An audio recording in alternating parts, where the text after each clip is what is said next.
Hello everyone, কেমন আছেন সবাই? দিনের শুরুতেই খুব সুন্দর একটি খাবার নিয়ে আপনাদের মাঝে হাজির হয়ে গেছি। আজকে আমি তৈরি করছি কেক, আর কেকের থেকে সুন্দর শুভারম্ভ কিছু দিয়েই হতে পারে না। জন্মদিন হোক বা ভালো কোনো দিন হোক, যে কোনো শুভ কাজে আমরা কিন্তু কেক ব্যবহার করে থাকি বা কেক দিয়ে মিষ্টিমুখ করিয়ে থাকি। তো আজকে হচ্ছে খুব সুন্দর একটি দিন, আমি আজকে আপনাদের কেক শেয়ার করছি। তো চলুন, এর আগের একটা ভিডিওতে আপনাদের বলেছিলাম যে কেকের রেসিপিটা আমি আপনাদের সঙ্গে শেয়ার করব। তো আমি এখানে ডিম নিয়ে নিয়েছি, দেখেছেন 4টা, আর ভালোভাবে ডিমটাকে আমি কিন্তু ফেটে নিয়েছি।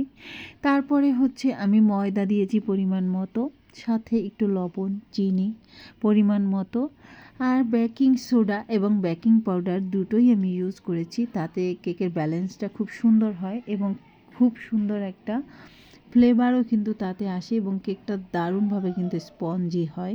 তাই আপনারা সব সময় চেষ্টা করবেন বেকিং সোডা এবং বেকিং পাউডার দুটোই কেকের জন্য ব্যবহার করতে। এই দুটো কিন্তু সম্পূর্ণই আলাদা, সোডাও আলাদা আর বেকিং পাউডার হচ্ছে আলাদা।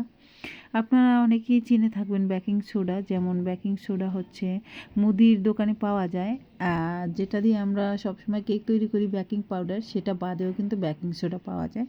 তো এটা নিয়ে নেবেন। তো দুইটা হচ্ছে পরিমাণ মতো ব্যবহার করবেন। আর এই যে আমি কিছু ফ্রুটস কেটে নিয়েছি, দেখতে পাচ্ছেন, এই যে দিয়ে দিলাম। কিশমিশ দিয়েছি, কাজু বাদাম, আর সাথে হচ্ছে চেরি ফল।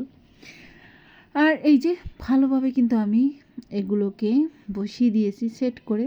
কেক বানানো তেমন একটা কিন্তু বিষয় না, তো ফ্লেভারের জন্য আমি কিন্তু ব্যবহার করেছি ভ্যানিলা এসেন্স।